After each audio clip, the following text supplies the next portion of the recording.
بسم اللہ الرحمن الرحیم۔ سورۃ الاعلیٰ، سورت نمبر 87۔ شروع کرتا ہوں اللہ تعالیٰ کے نام سے جو بڑا مہربان نہایت رحم والا ہے۔ سبح اسم ربک الاعلی،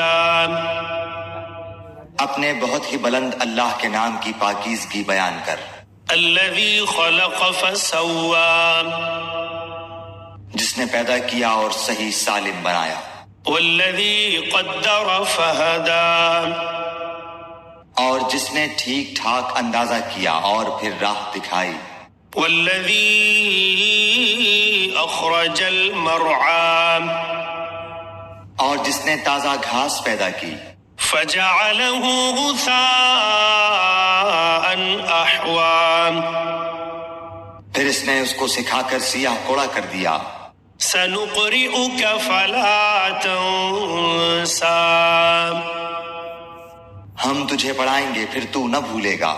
الا ما شاء اللہ انہ یعلم الجہر وما یخفی، مگر جو کچھ اللہ چاہے وہ ظاہر اور پوشیدہ کو جانتا ہے۔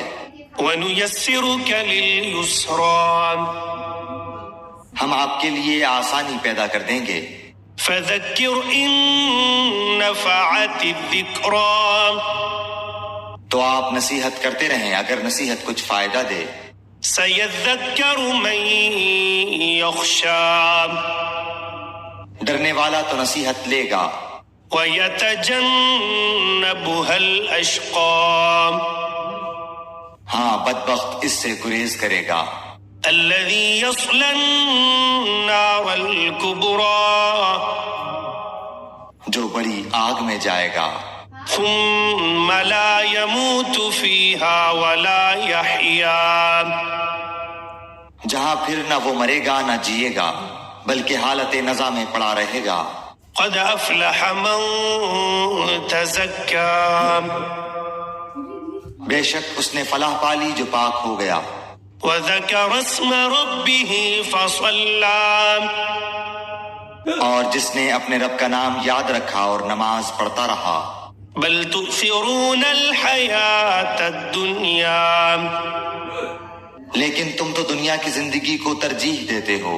والآخرۃ خیر وابقی، اور آخرت بہت بہتر اور بہت بقا والی ہے۔ ان ھذا لفی الصحف الاولی، یہ باتیں پہلی کتابوں میں بھی ہیں۔ صحف ابراہیم وموسیٰ، یعنی ابراہیم اور موسیٰ کی کتابوں میں۔